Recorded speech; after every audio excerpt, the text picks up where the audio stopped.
Assalamualaikum warahmatullahi wabarakatuh. Kami dari kelompok 2 yang beranggotakan Aisyah Winasih Muso Utomo, Rizky Hestanti, Diana Pertiwi, Rahmania Anggi, dan Rizky Bayu.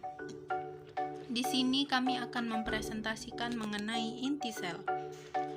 Cakupan materi yang kami presentasikan adalah: yang pertama, fungsi nukleus. Secara anatomis, nukleus terdiri dari beberapa bagian seperti membran inti, lamina nuklear, nukleolus, kromatin, nukleoplasma, dan bagian-bagian lainnya. Semua komponen tersebut bekerja sama agar nukleus bisa menjalankan berbagai fungsinya, yaitu mengontrol informasi genetik yang ada di dalam sel, sehingga masing-masing organisme, termasuk manusia, memiliki ciri khasnya masing-masing. Mengontrol sintesis protein dan enzim, mengontrol pertumbuhan dan pembelahan sel sebagai tempat menyimpan DNA dan RNA, mengatur proses transkripsi mRNA menjadi protein, memproduksi ribosom, membuat semua RNA termasuk RNA ribosomal, transfer, dan messenger, menyalin DNA sel utama sebagai pembelahan sel. Selanjutnya, struktur dan komponen nukleus. Nukleus terdiri dari beberapa bagian, yakni selaput inti, membran inti. Membran inti adalah bagian terluar dari inti sel. Fungsi membran inti sel secara keseluruhan adalah mengadakan pertukaran zat dengan sitoplasma. Anak inti atau nukleolus. Nukleoli atau jamak akan terlihat di bawah pengamatan mikroskop elektron sebagai sebuah atau lebih bangunan basofil yang berukuran lebih besar daripada ukuran butir-butir kromatin. Nukleolus merupakan tempat berlangsungnya transkripsi gen yang dari proses tersebut didapatkan molekul RNA. Lamina nuklear. Lamina nuklear berbentuk seperti filamen, melingkar, dan beberapa titiknya melekat pada membran nukleus. Lamina mengandung protein lamin. Fungsi dari lamina nuklear adalah untuk membantu pengaturan kromatin, replikasi DNA, pengaturan siklus sel, perbaikan DNA, dan apoptosis. Kromatin. Kromatin terdiri dari kromosom, DNA molekul panjang, dikelilingi oleh protein yang dikenal sebagai histon. Nukleoplasma. Nukleoplasma merupakan substansi transparan, semi-solid atau agak padat yang terletak di dalam nukleus. Komposisi tersusun dari asam, nukleat, DNA atau RNA yang merupakan materi genetik, protein, dan garam-garam mineral. Struktur membran nukleus sampai ke pori inti atau nukleus. Jadi itu struktur membran nukleus dari luar sampai ke dalam. Yang pertama itu ada struktur membran paling luar itu ada membran nukleus. Nah, membran nukleus ini membran nukleus itu terdapat pori-pori nukleus yang bolong-bolong ini, titik-titik ini membran di pori-pori nukleus. Membran inti atau nukleus adalah bagian terluar dari inti sel yang berfungsi untuk mengadakan pertukaran zat dengan sitoplasma. Pada membran inti terdapat membran pori yang berfungsi dalam pertukaran makromolekul. Jadi fungsi dari pori-pori nukleus ini adalah untuk pertukaran makromolekul. Secara garis besar, membran inti terdiri dari 3 bagian. Jadi membran ini, nukleus ini itu terdiri dari 3 bagian, yaitu membran luar, membran dalam, dan perinuklear. Ini perinuklear itu ini antara membran luar dan membran dalam. Kemudian sifat membran inti yang tak permeabel terhadap sebagian besar molekul membuat nukleus memerlukan pori nuklear agar molekul dapat bergerak melintasi membran. Nah, setelah membran inti, kita masuk ke lamina nuklear. Lamina nuklear ini berbentuk filamen melingkar dan beberapa titiknya melekat pada membran dalam nukleus. Lamina mengandung protein lamin. Fungsi dari lamina nuklear adalah untuk membantu pengaturan kromatin, replikasi DNA, mengatur siklus sel, perbaikan DNA, dan apoptosis. Jadi lamina nuklear itu letaknya di sini, yang hitam ini loh, nih, di bagian selubung inti sel, selubung membran inti sel gitu. Nih.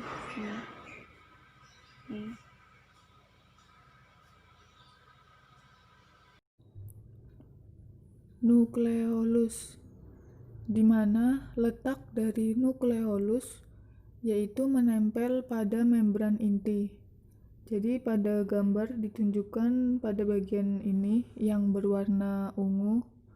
Nukleolus merupakan tempat berlangsungnya transkripsi gen yang dari proses tersebut didapatkan melalui RNA. Nukleolus lebih besar dari butir kromatin.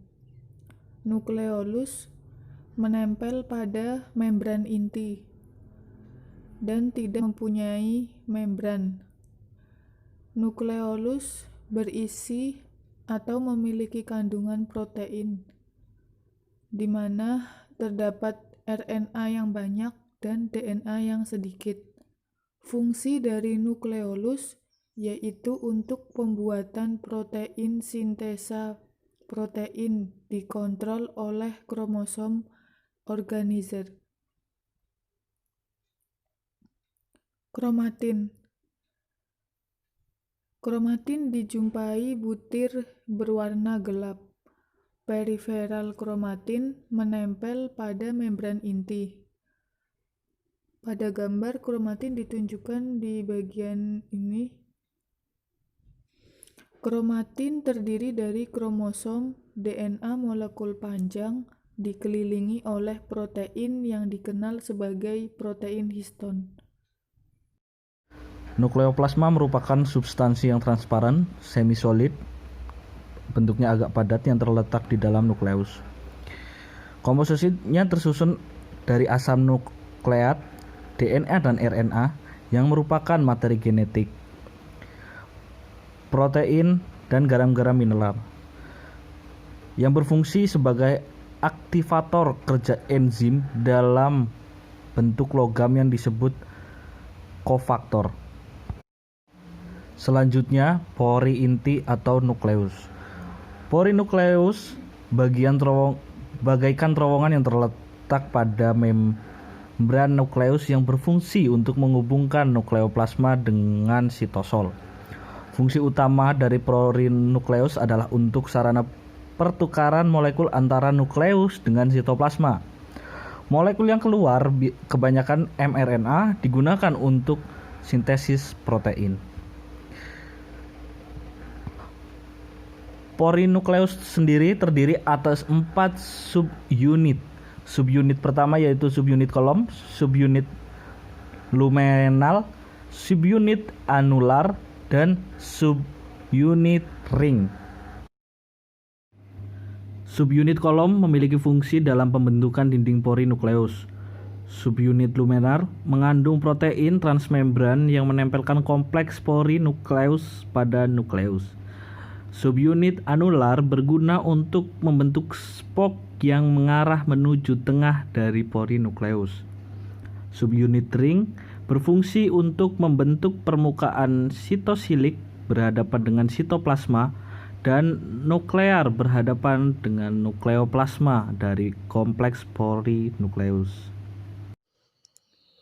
Selanjutnya itu mengenai posisi atau letak lamina fibros pada nukleus itu di mananya sih gitu. Jadi di dalam membran nukleus itu tuh terdapat lamina fibrous atau bisa juga disebut lamina nuklear. Itu sama-sama, yaitu struktur protein yang berhubungan erat dengan selaput inti. Ukurannya itu antara 80 sampai 300 nanometer, tergantung dari sel yang kita amati. Lamina fibrous terletak di dalam nukleus seperti mengelilingi nukleolus. Nah, ini tuh letak spesifiknya itu di mana? Jadi di sini. Nih, letaknya bukan di sekitar ini kan nukleolus, bukan di dalam sini, tapi di sini, membran atau di selaput nukleus di sini nih. Ini yang kotak-kotak ini. Situ. Terus lamina fibrous itu terdiri dari 3 lapisan polipeptida. Hubungan antara DNA, nukleosom, kromatin, dan kromosom. Secara struktural, perubahan DNA dan protein menjadi kromosom diawali pada saat profase. Molekul DNA akan berikatan dengan protein histon dan non-histon membentuk sebuah nukleosom. Unit-unit nukleosom bergabung memadat membentuk benang yang lebih padat dan terpilin menjadi lipatan-lipatan selenoid. Kemudian lipatan selenoid tersusun padat menjadi benang-benang kromatin. Kemudian benang-benang kromatin akan tersusun memadat membentuk lengan kromatin. Selanjutnya, kromatin akan mengganda membentuk kromosom. Kromatin berasal dari kata kroma dan tin. Kroma berarti warna dan tin berarti benang. Adalah kompleks dari asam deoksiribonukleat, protein histon, dan protein non-histon yang ditemukan pada inti sel eukariota. Kromatin merupakan bahan yang mudah diwarnai oleh suatu zat pewarna. Kromatin adalah benang-benang halus yang terdapat inti sel yang mengandung materi genetis terdiri dari nukleoprotein. Baik, di sini merupakan gambar struktur dari kromosom. Pada bagian ini merupakan bagian dari kromosom. Kromosom ini merupakan bagian terpenting dalam tubuh kita. Kromosom dapat ditemukan di dalam nukleus atau inti sel. Di dalam kromosom terdapat gen yang berfungsi sebagai penentu sifat individu. Kromosom terdiri dari 2 lengan, yaitu lengan pendek pada bagian yang atas ini, kemudian lengan panjang pada bagian bawahnya, ya bagian itu, dan pada bagian yang tengah ini merupakan bagian sentromer, di mana berfungsi untuk menyatukan lengan pendek dan lengan panjang dari kromosom. Jadi, unit penyusun kromosom yaitu kromatin, di mana kromatin tersusun dari DNA dan protein histon. Protein histon merupakan protein yang bersifat basa. Jadi, kesatuan dari kromatin disebut dengan kromosom. Kromatin memiliki struktur seperti untaian manik-manik yang disebut nukleosom. Manik-manik berdiameter 10 nanometer dan filamen penghubungnya berdiameter 2 nanometer. Kromatin adalah benang-benang halus yang terdapat inti sel yang mengandung materi genetis terdiri dari nukleoprotein. Nah, nukleoprotein sendiri yaitu gabungan asam nukleat berupa DNA dan protein berupa histon dan non-histon. Tiap nukleosom terdapat 4 macam protein histon, yaitu H2A, H2B, H3, dan H4. masing-masing sebanyak 2 molekul. Jadi, setiap nukleosom terdapat 8 atau oktamer molekul protein histon. Tiap oktamer dililit DNA sebanyak hampir 2 kali. Ukuran DNA yang melilit tiap oktamer itu sepanjang 146 pasang nukleotida, sama pada semua eukariot. Selanjutnya, unit-unit nukleosom tersusun padat membentuk benang yang lebih padat dan menjadi lipatan-lipatan solenoid. Lipatan solenoid tersusun padat menjadi benang-benang kromatin. Benang-benang kromatin tersusun padat membentuk kromosom. Kromatin terdiri dari DNA, RNA, dan protein. Protein pada kromatin adalah protein histon dan protein non-histon. Protein non-histon pada kromatin merupakan protein struktural antara lain aktin, tubulin alfa, dan tubulin beta, serta miosin. Di samping itu juga terdapat protein yang bersifat enzimatik seperti RNA polimerase dan asetil transferase. Gambar di bawah ini merupakan 4 macam protein histon yang terdiri dari H2A, H2B, H3, dan H4. Keempat macam protein histon tersebut masing-masing menyatu sehingga membentuk 2 molekul, di mana H2A dengan H2B, kemudian H3 dengan H4. Kemudian keempat macam protein histon tersebut menyatu menjadi satu sehingga membentuk protein histon yang terdiri dari keempat macam molekul tadi, H2A, H2B, H3, dan H4. Jenis-jenis kromatin.